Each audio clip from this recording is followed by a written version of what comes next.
Upaya hukum mantan Bupati Tabanan Niputu Eka Wiryastuti mendapatkan keringanan hukuman di tingkat banding dalam kasus korupsi DID gagal. Majelis Hakim Pengadilan Tinggi Denpasar yang diketuai Sumino justru memutuskan menambah hukuman Wiryastuti. Dalam putusannya, hakim sepakat menjatuhkan pidana penjara lebih tinggi 6 bulan dibandingkan Pengadilan Tipikor Denpasar. Jubir Pengadilan Negeri Denpasar Gede Putra Astawa Rabu 19 Oktober mengungkapkan putusan yang dibacakan 13 dan 17 Oktober 2022 itu, hakim dalam pertimbangan lainnya tetap menguatkan putusan tingkat pertama. Selain pidana penjara, hakim juga menjatuhkan pidana denda 50 juta rupiah subsidiar 1 bulan kurungan.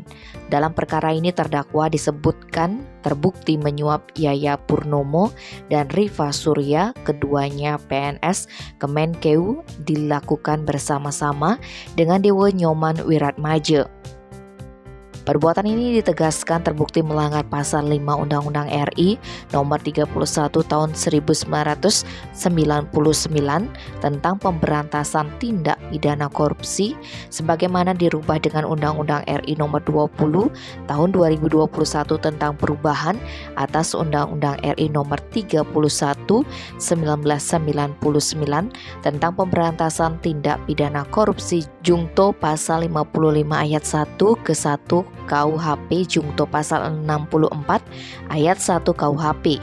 Terdakwa Eka dan Dewa bersama-sama melakukan perbuatan tindak pidana korupsi yang dilakukan secara berlanjut, hanya beda peran. Eka yang menyuruh sedangkan Dewa yang menyerahkan. Dalam putusannya, hakim menyebutkan pertimbangan yang memberatkan antara lain perbuatan terdakwa menyebabkan kerugian negara. Perbuatan terdakwa tak mendukung program pemerintah dalam rangka penyelenggaraan negara yang bersih, bebas dari korupsi, kolusi, dan nepotisme. Kemudian, terdakwa tidak mengakui perbuatan saat dihadirkan di muka persidangan. Sedangkan pertimbangan yang meringankan adalah terdakwa bersikap sopan dalam persidangan. Tim Bali Express melaporkan.